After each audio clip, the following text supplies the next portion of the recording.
જે સ્થાનમાં સફેદ આંકડો આપણો આપ પ્રગટ થાય, તમને કાંઈ નથી આવડતું. કહેવાય છે આંકડોય બોલે છે અને બોરડીએ બોલે છે. આ વૃક્ષોનું દર્શન છે. 27 દિવસે બોરડી બોલે અને સફેદ આંકડાને રોજ વંદન કરો કે પૂજન કરો. 3 વર્ષે, 5 વર્ષે, 7 વર્ષે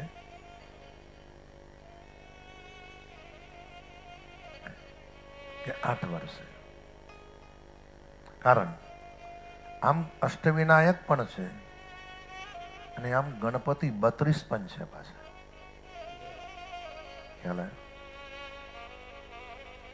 એટલે અમુક વર્ષ પછી એ સફેદ આંકડાના વૃક્ષમાં મૂળિયામાં ગણપતિ પ્રગટ થાય છે. અને ગણપતિ જેવું સ્વરૂપ પ્રગટ થાય અને ગણપતિ પ્રગટ થાય, તમારા ક્ષેત્રમાં, એટલા એરિયામાં, તમારા પરિવારમાં તમારી ધીરે ધીરે ઉત્તરોત્તર પ્રગતિ થાય, તો સમજજો કે સફેદ આંકડાના વૃક્ષમાં પ્રગટ થયેલા ગણપતિની કૃપા છે. સાહેબ,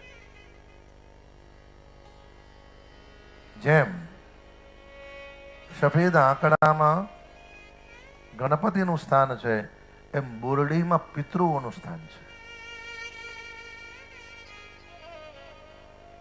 સાહેબ, પિતૃઓનું સ્થાન 3 જગ્યાએ છે. પેલું તો પીપળામાં છે, બીજું આસોપાલવમાં છે અને ત્રીજું બોરડીમાં છે. એ બોરડીમાં વર્ષો પહેલા તમને ખબર છે કે આપણે બહાર જતા હતા, પરિવારમાં બંદોબસ્ત હતો નહીં કઈ, અને જે લોકો વર્ષો પહેલા બહાર જતા હતા એ બહાર જઈને પાછા વળતા થોડું જે પાણી હોય એ પાણી બોરડીમાં પધરાવે તો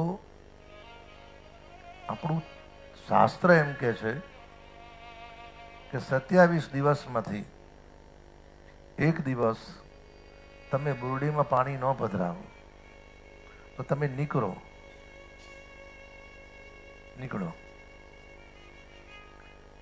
તો પાછળથી તમને કોઈ બૂમ પાડતું હોય એવી પ્રતીતિ થાય. વૃક્ષો બહુ કલ્યાણકારી છે. એ વડ છે, એ વડમાં તમે ગુરુવારે અને શનિવારે દૂધ પધરાવો કાચું, એનો ચાંદલો કરો તો તમને કોઈ બાધા કશું નડે નહીં.